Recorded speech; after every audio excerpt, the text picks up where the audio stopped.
Kasi hindi namin alam kung anong gagawin namin. Kaya ito, nagkakalo kami. Ayun nga pala si Kuya. Ito yung kaibigan ko.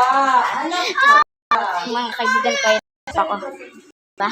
Orto na ito. Uy, sarap tulog ah. Saka kwarto namin.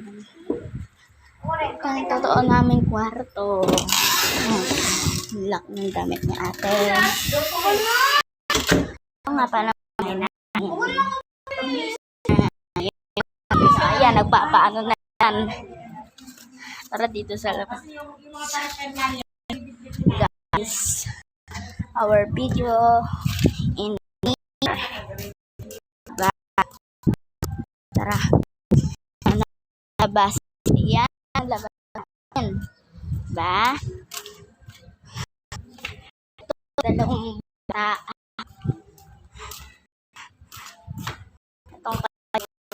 Ito yung yan.